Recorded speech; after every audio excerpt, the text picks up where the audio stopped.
当我第一次翻开《与神对话》第一册时，说实话，我是带着怀疑的。作为一个在密法传统浸润多年的人，我对任何声称与神直接对话的作品都持谨慎的态度。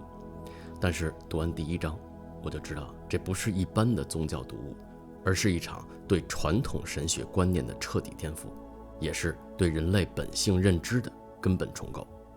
最让我震撼的不是内容的新颖，而是这种表达方式和密法见地高度契合。书中的神说：“我从来不评判你们的行为。”这句话犹如醍醐灌顶。在我多年的密法修行中，最难突破的障碍之一就是对业果的错误理解。很多人把业果理解成一种惩罚机制，以为有个外在的力量在记录你的善恶，然后给予相应的报应。但是这本书的神彻底打破了这种二元对立的思维。神不在外面，神就是存在本身，就是万物的本质，就是你我的真实本性。这和密法中的普贤王如来的概念完全吻合，那个本来清净、本来觉悟的原始觉性。当书中说你们都是神的延伸时，我想起了大圆满心髓中的一句话：一切众生本来就是佛。这不是比喻，这是对实相的直接描述。我们不是要变成神，我们本来就是神。我们不是要获得觉悟，因为我们本来就是觉悟。书中有一段话让我深思了很久，他说：“你的情感是你灵魂的语言。”这段话彻底颠覆了我之前对修行的某些理解。在传统的修行观念中，情感往往被视为需要控制或者超越的对象。比如愤怒是不好的，所以要压制；欲望是低级的，所以要清除；恐惧是软弱的，所以我们要克服它。但是这本书告诉我们，情感本身是神圣的，是灵魂表达自己的方式。所以如果让我重新审视密法中的转化概念，那么我的理解是，真正的转化不是压制或者消除，而是理解和整合。比如愤怒的本质是什么呢？是我们对不公的抗议，是生命力的表达，是边界的宣示。但是当你真正理解了愤怒的神圣本质，你就不会再试图去压制它，而是会学习如何运用它的力量。这种对情感的重新认知，让我的修行从对抗模式转向了整合模式。因为传统的修行观念强调解脱、成佛，然后到达彼岸。但是书中的神说，生命的目的不是为了到达什么地方，而是体验你是谁。这句话让我想起了密法中的一个深刻见地，就是轮涅不二。轮回和涅槃不是两个不同的地方，而是同一个实相的不同面相。你不需要逃离轮回去寻找涅槃，因为轮回的本质就是涅槃。同样，你也不需要逃离人生去寻找觉悟，因为人生本身就是觉悟的展现。每一个体验，不论是快乐的还是痛苦的，都是我们这个无限存在在探索自己、认识自己、表达自己的一个过程。这种认知彻底改变了我对修行的态度。我不再急于逃离现实去寻找某个完美的精神世界，一个乌托邦，而是开始在每一个当下的体验中寻找神圣，在每一个平凡的瞬间中发现觉悟。这本书里反复强调的一个观点是，你创造了你所体验的一切。这不是简单的心想事成的那么一个概念，而是对责任和力量的深刻揭示。因为在密法的见地里，外气的世界是内有情众生业力的显现，我们的外在世界完全反映了我们的内在状态。如果你的生活中充满冲突，那是因为你的内在有冲突；如果你的关系里充满恐惧，那是因为你的内在有恐惧；或者是你觉得匮乏，那是因为你的内在有匮乏感。这种认知既残酷又解放。残酷的是因为你不能再把责任推给外在的别人或者是环境，而解放是最伟大的，因为你发现了你自己拥有改变一切的力量。你不是环境的受害者，你是现实的创造者。但是这里有一个需要澄清的误解，也就是承认我们自己创造了现实，不等于自我评判。你创造痛苦的经历不是因为你坏或者蠢，而是因为你在探索、学习还有成长。每一个痛苦的经历都包含着珍贵的教训，每一个困难的处境都蕴藏着成长的机会。这本书里对传统宗教的批判是一针见血的，特别是对原罪观念、对恐惧文化、对外在救赎的批判。因为传统的宗教会告诉我们，我们是有罪的，我们是不完整的，我们需要被拯救。但是这本书告诉你，你是完美的，你是神圣的，你就是你的救世主。这种观点和密法中的本来清净见地其实完全一致，因为在大圆满的教法中，你的本性从无始以来就是清净的，从来没有被任何烦恼所污染。你不需要清净什么，因为本来就是清净的嘛。你也不需要获得什么，因为你本来就是圆满的。但是这种见地需要极大的勇气才能接受啊，因为接受了本来清净，你就必须为自己的生命负完全的责任。如果你接受了本来就是圆满的，你就不能再把希望寄托于外在的某个救世主身上。你接受了本来神圣，你就必须活出这种神圣。这本书不只是理论，它也给出了我们很多实际的修行指导。其中关于祈祷的重新定义让我更受益，因为传统的祈祷是向外在的神祈求，菩萨保佑我，或者是某个神秘的力量保佑我，让我的孩子能考上好的大学，让我丈夫能够身体健康，让我能够富有。它是一种乞讨的心态。但是这本书里告诉我们，真正的祈祷是感恩，是对已经拥有的一切表达感激。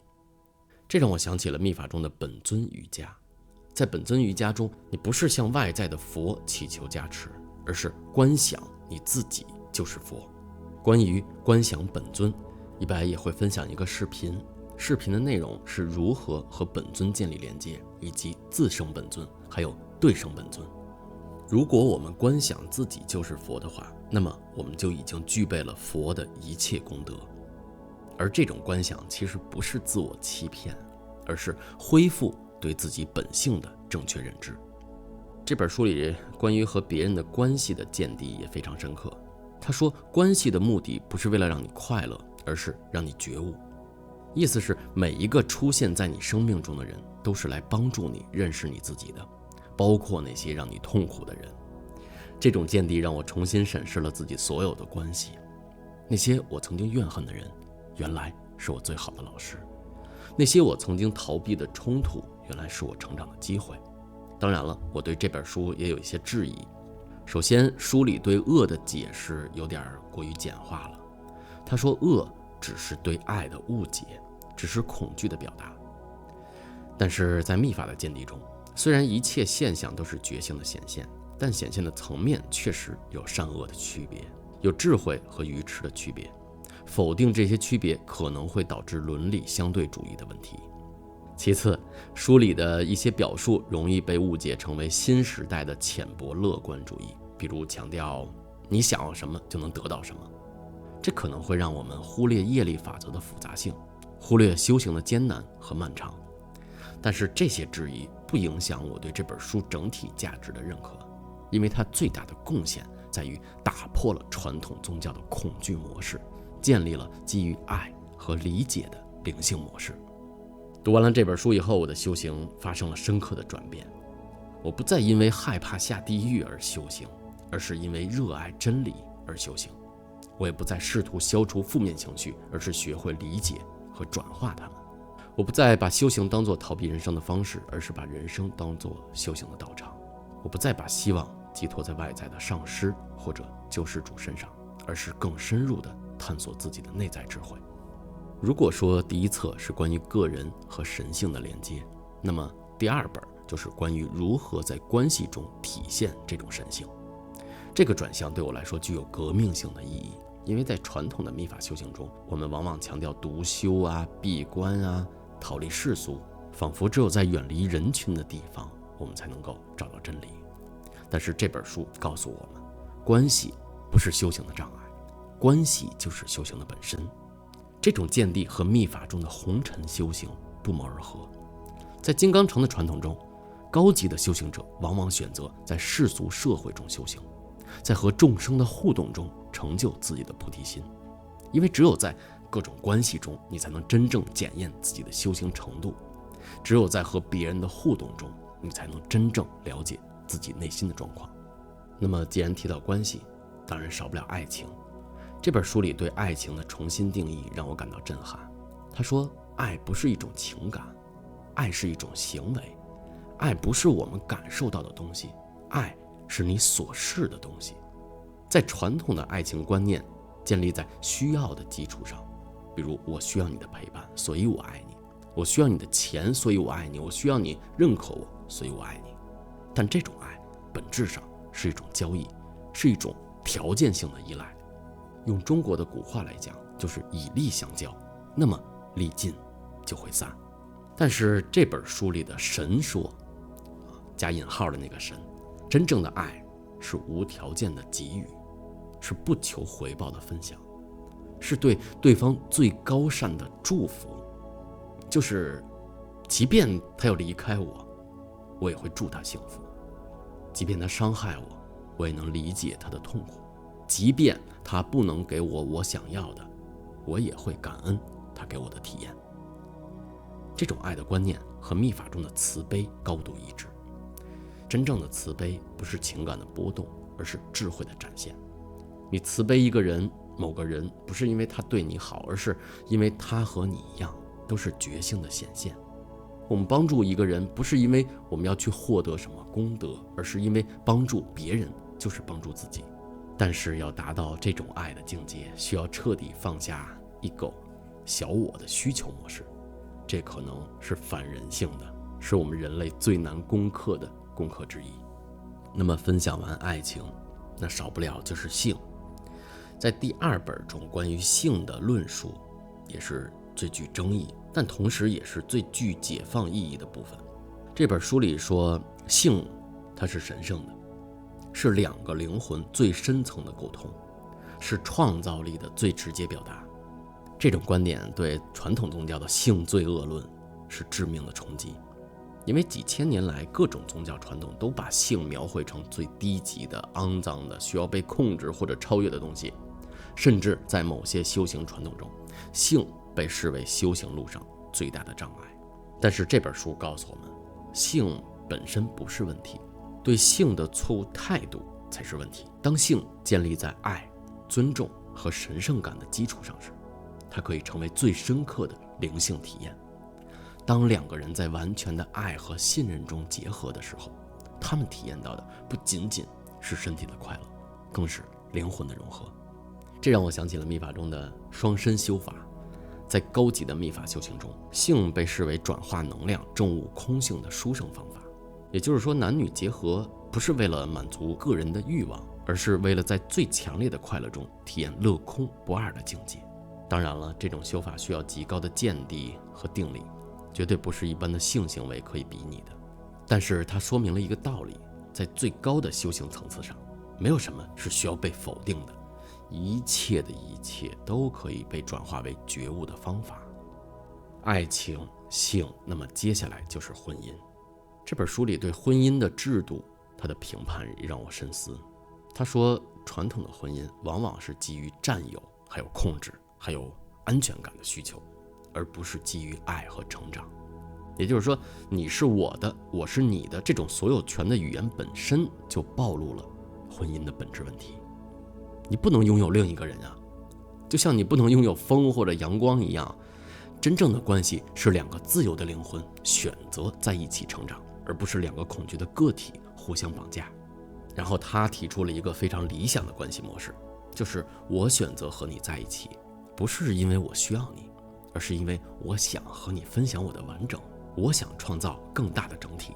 这种观念在当今的社会显得非常理想化、乌托邦了，但是它指向了一个非常重要的方向，也就是从恐惧关系转向爱的关系，从依赖关系转向创造关系。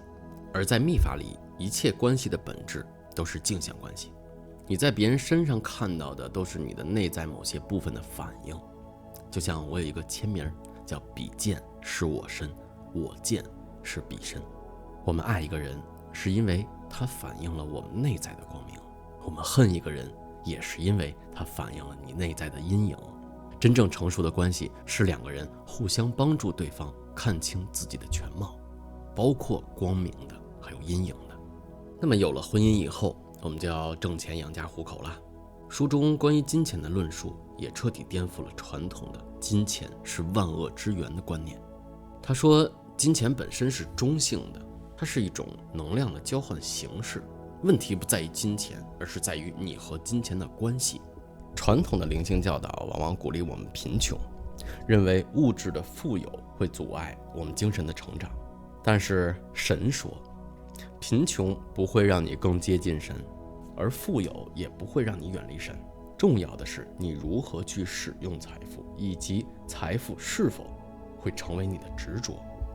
所以真正的修行者应该既能享受也能放下，既能在富有的时候不贪婪，也能在贫穷的时候不绝望。书里还提出了一个深刻的观点，我们的财富状况完全反映了我们内在的丰盛感，但是很多人把它误解成为我没钱是因为我内在的匮乏。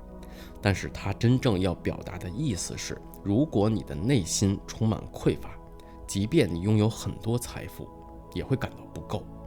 但是如果你的内心充满丰盛，即便你的物质条件简单也会感到富足。这才是它真正的意义。这不是简单的正面思考，而是对显化法则的深刻洞察。有了事业，挣了钱，我们就要生孩子了，生了孩子，我们就要教育孩子。那么这本书里对现行教育制度的批判也是一针见血。他告诉我们，现在的教育不是在开发孩子的潜能，而是在塑造符合社会期待的某个产品。它不是在培养独立思考的个体，而是在制造服从权威的工具。因为真正的教育是正确的引导、经历的分享以及放手让他自由的成长。所以我对教育的理解是，我们应该帮助每个孩子去发现自己是谁，以及他想要什么，然后他能贡献什么。我们应该培养的是他们的创造力、直觉力和爱的能力，而不仅仅是灌输知识还有技能。我们都是过来人，我们在学校学的那些所谓的知识还有技能，想一想，有几个没有被淘汰呢？唯有爱、直觉力、创造力永远不会被淘汰。在密法里有一个概念叫上师弟子关系，意思是真正的上师不会把弟子变成自己的复制品，而是会帮助弟子发现自己的本性。他不会强加那些教条，而是会提供方法让弟子自己去体验真理。他不会制造依赖，而是培养弟子的独立还有自信。这个弟子就是我们每个人的孩子呀。所以我们做家长的，其实我们并没有比孩子强多少，我们比他强的无非就是在这个地球上多活了几十年而已。因为如果每个家长都要比孩子强的话，那么明朝的皇帝不应该是朱元璋，而应该是朱元璋他爸。那么如此推算，也不应该是他爸，应该是他的爷爷，这就形成悖论了。所以教育的本质是觉醒，是帮助我们每一个人，包括孩子还有我们自己，在教育中觉醒到自己的真实本性。他们教育孩子毕业以后要去社会上班了，那么这本书里对整个社会的制度的批判也是最具争议的那部分。他质疑了几乎所有现存的社会结构，包括政治体制、经济体系、法律制度，还有宗教组织等等等等。他告诉我们，这些制度大多数是建立在分离、竞争和恐惧的基础上，而不是建立合一、合作和爱的基础上。他们强化了人和人之间的对立，而不是促进了人类的团结。这就像我小的时候，我经常会想一个概念，就是为什么会有国家呢？那个时候我有一本书叫《10万个为什么》，里边好像有一个对星系的描述让我非常感兴趣，从而引发了这个深思。我们只不过是在银河中那么一个小小的光点，为什么要跑马圈地拿一根木棍划来划去，这个是我的，那个是我的，你不能过来，过来我就要杀死你。然后久而久之形成了各个国家。这个答案我在密法里找到了。密法里说，外气世界是内有情众生业力的显现。如果我们的社会制度充满了问题，那是因为我们的集体意识还没有成熟到足以创造更美好的制度。大家能理解这句话的意思吗？所以要改变外在的世界，首先要改变内在的世界，让我们每一个人自发的充满爱。要改变社会的制度，首先要改变我们个人的意识。怎么改变个人的意识呢？回到教育，这不是逃避社会责任，而是从最根本的层面承担社会责任。每一个觉醒的个体都是在为集体的觉醒而做贡献，每一个内心和谐的人都是在为世界和平做出努力啊。那么走向社会，不免的我们就要和别人沟通。这本书里也讲了一些关于沟通的艺术，也让我很受益。他说，真正的沟通不是为了说服对方去接受我们的观点，而是为了理解对方的观点；不是为了争一个输赢，而是为了增进了解；也不要去改变对方，而是表达真实的自己。但这种沟通方式需要极大的勇气还有智慧。勇气是敢于表达真实的想法和感受，而智慧是能够以爱的方式去表达。即便是困难的真相，也要以慈悲的方式去传达。这是我从第二本里得到的一些感悟。当然了，我也有一些质疑，每一本我都有质疑。首先，第二本的某些观点可能过于理想化了，比如对性的完全的解放的态度，因为它在现实中可能会导致伦理的混乱，还有对婚姻制度的彻底质疑，可能会动摇社会的基本稳定。然后这本书里还强调我们个体的自由和表达，但是相对忽略了集体的和谐和秩序。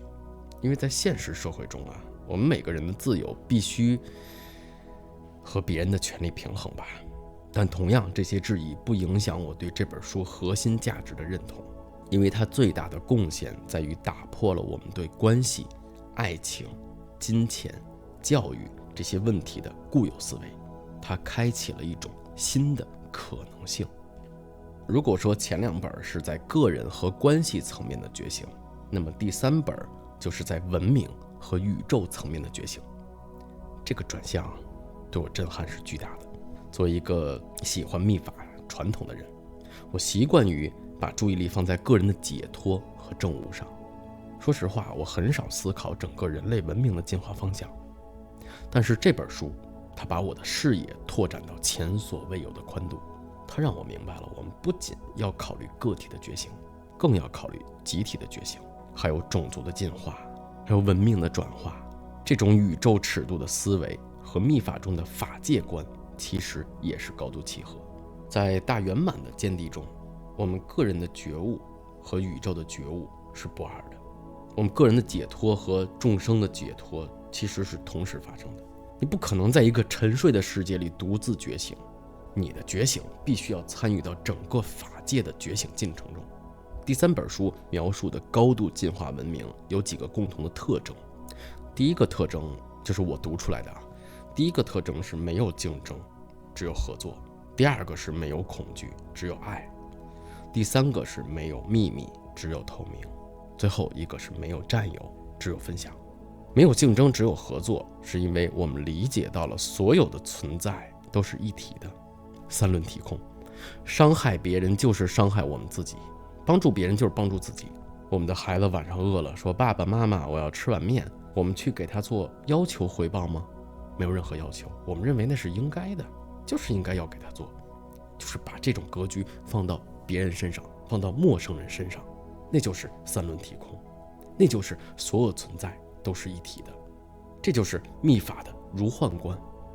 当我们真正理解了万法如幻的本质，我们就不会再和幻象斗争。那么没有恐惧，只有爱，是因为我们所有的决定都是基于爱，而不是恐惧。我们所有的行为都是为了表达和扩展爱，这和密法的菩提心这个境界是一致的。当慈悲心完全开发的时候，我们的每个念头、每个行为都自然地成为了利益众生的方式。而没有秘密，只有透明，是因为我们是完全开放的，没有隐藏的。我们彼此之间心意相通，这就是密法里的他心通。当我们的心完全清净的时候，我们能够直接感知他人的心念，而这种感知是基于慈悲，而不是好奇。而没有占有，只有分享，是因为我们不认为任何东西是属于某个个体的，一切的资源都是集体的。这和密法中的无我还有空性相呼应。当我们真正体证到无我的时候，我的这个概念就没有意义了。生老病死成住坏空，总有一天我们肉体会死亡。书上说死亡不是结束，而是转换，是一种解脱。更重要的是，这本书描述了死后的各种可能性。关于濒死体验，一白有2个亲人，他们彼此并不相识，但是都经历过濒死的体验。一个是在8、9岁，在一次贪玩的时候从高处摔了下来，把大腿砸断了，陷入重度昏迷。在昏迷当中，他经历了濒死体验。还有一个是骑摩托车撞树上了，我们都说猪撞树上了，他是撞猪上了。所以喝酒一定不能开车，尤其是肉包铁这种非常危险。他在昏迷当中也经历了濒死体验。当某一次聚会我把2个人介绍到一起的时候，一开始我没有说故意的让他们去聊自己的濒死体验。当大家聊得特别开心的时候，偶然聊到了这个话题，2个人对濒死的体验高度的一致，只不过稍稍有不同。当时我们在场所有人毛骨悚然，不寒而栗，所有人都起了鸡皮疙瘩，因为这颠覆了我们对死亡的认知。虽然我没有经历过，但是听完他们的描述，我发现我对死亡好像也不是那么畏惧了，但是也不向往，因为人生的这个道场我还没有完成修炼。我们话说回来，这本书描述了我们死后的各种可能性，但是它强调了一点，我们是有选择的。你可以选择投生到物质世界，也可以选择停留在非物质的层次。你可以选择忘记前世的记忆，也可以保存完整的觉知。你可以选择独立的体验，也可以选择和别人的灵魂相融合，变成一体。第二个，我们可以选择忘记前世的记忆，不代表我们带着记忆到下一世，而是保持完整的觉知。什么意思呢？就像是我们走着走着，天上掉下来一个箱子，啪砸到我们脑袋上，我们失忆了。但是失忆以后，你还是你吗？你还是你，你这个觉知没有变，只不过记忆被清空了。就像是电脑还是这台电脑，只不过它被格式化了。所以我们是带着完整的觉知投到下一世，而不是带着记忆。这个大家一定要区分开。关于他对死亡的描述，其实和密法中的中阴教法惊人的一致。在西藏度亡经中，死亡被描述为意识脱离肉体以后经历的各种境界。中阴期间，我们会遇到各种的光明还有恐怖的显现，但这些其实都是我们心识的投射。什么意思呢？大家看一部叫《小丑回魂》的电影就能理解了。如果我们有足够的修行基础，能够认识到这些显现的如幻本质，我们就能选择自己的去向。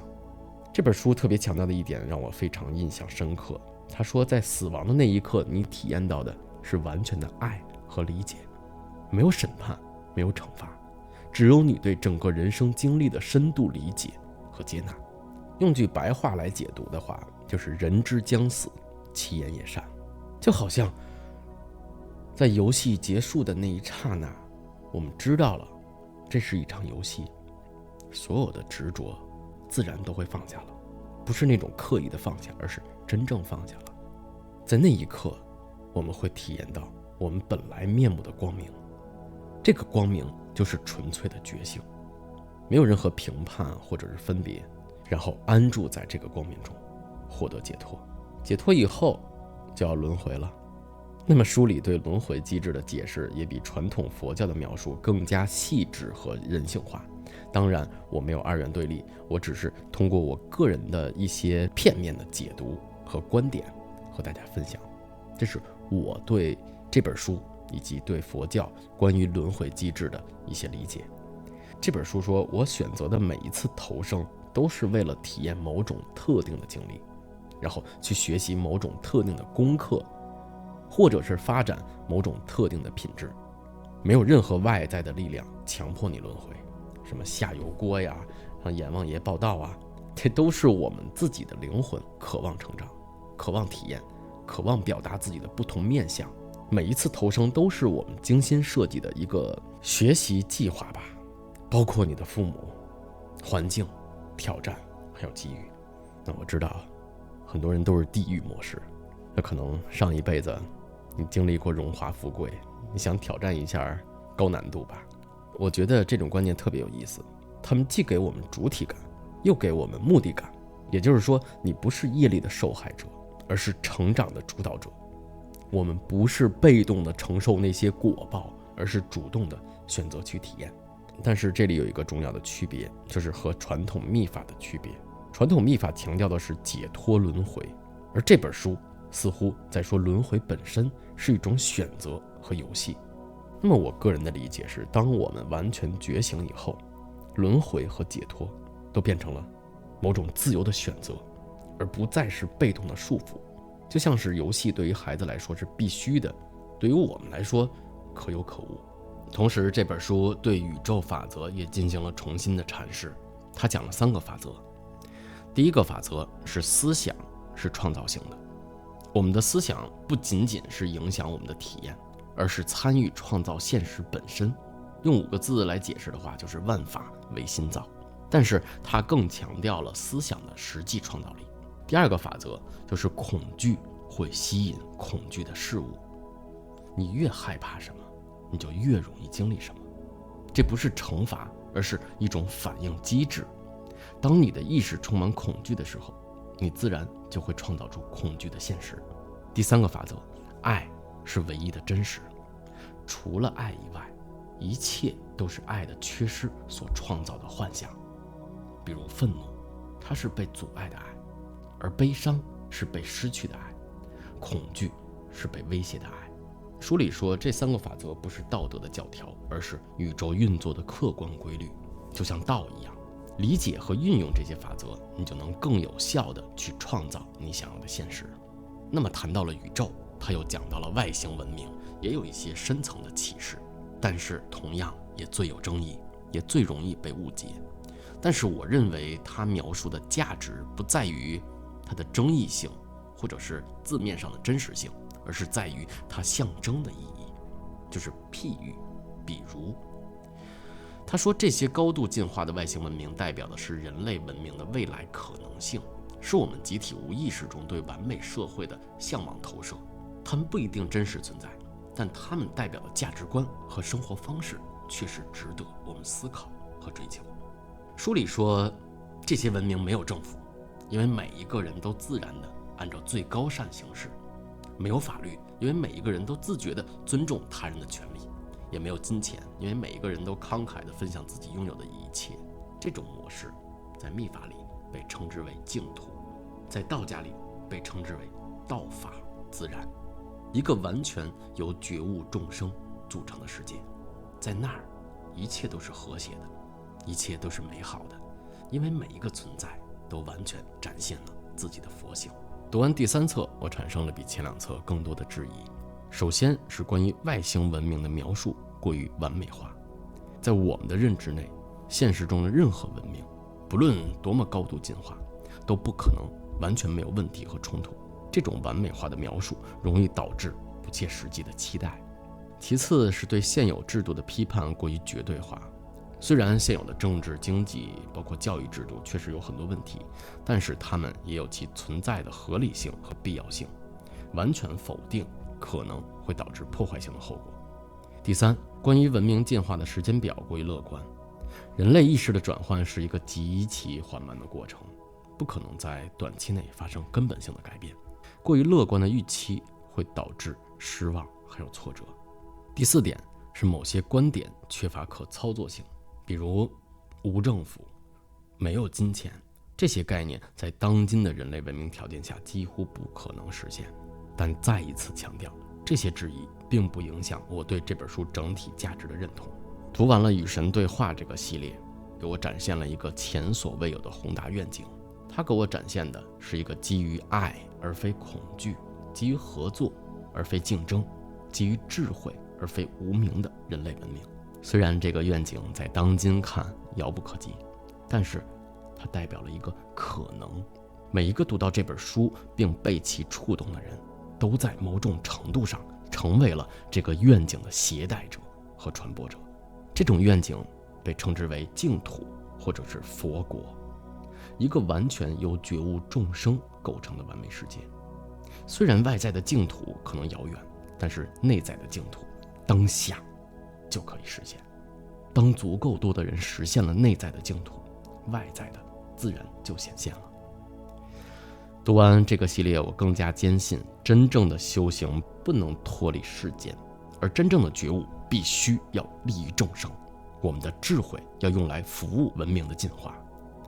也就是说，我不仅要为自己的解脱而努力，更要为整个人类的觉醒而工作。我们不仅要成就个人的智慧，更要参与文明的升华。这就是与神对话给我最大的启发。在这个关键的历史时刻，每个觉醒的个体都肩负着神圣的使命。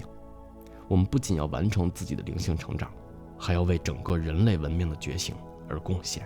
这是一种荣耀，也是一个机缘。